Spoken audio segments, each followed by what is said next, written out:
10-second rule? Yeah, you stop pulling your ear out of your teeth. And if you leave... 3-minute rule. 3-minute rule. Is that three minutes until you can pick it up? No, it's a 10-second rule at the absolute max. Are you sure? Yeah, for sure. Hmm. Wow, I should probably get on to that. Right now we have Andrew Marmont in the studio for his sports update. It's the very last time. Are you excited? Sad? Very mixed emotions, I have to say. You know, it's, at the end of the day, it was a team effort, and we all went towards a goal and come away with the result. So still using all the sporting cliches. And can't help yourself. It's pretty. Is it true that all sports contributors use sporting cliches in their entire life, like throwing down the gauntlet, all that sort of stuff? No iron team, son. Well, I think if you just go back videos with sports, with other players, and they quite often just ladle cliches. Some do it more than others, and it's quite funny just to pick out who does what. You're not a particularly cliche person, though, do you? I guess pretty not. Original, actually. Well, you'd hope so. That's what we're going for. So what are you talking about today in your sports segment? Well, there's so much sport this weekend and right now that the Age actually devoted an article to say, look out, sport fans, there's so much sport on, and it actually listed all the sports. That's never happened before, has it? Not the last 7 days. That is so groundbreaking for a newspaper to dedicate. Now we're lucky enough to be joined by Andrew Marmont on the couch after his weekly sports update. That's right.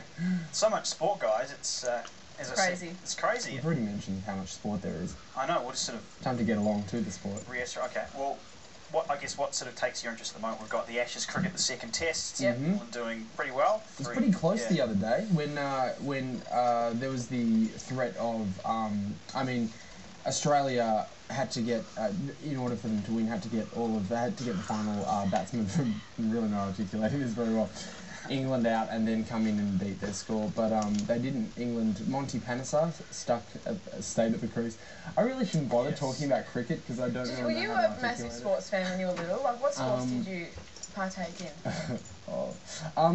Swimming and water polo. I was big into at school. I've always been a pretty avid football follower. Water polo? Yeah, water polo. Bit of a hunky dude. I know. Because water polo, I know from watching the Olympic sports, like the girls' game can be very vicious. They got the fingernails out, they've got the slapping and the pinching. Is it fairly fierce? No, it's not as fierce for guys. Man, do girls get into it though. Pinching, grabbing, which is actually kind of nice. So, Andrew, to be a sports guru, obviously you need to have a sporting background, I would say. So what sports take your interest?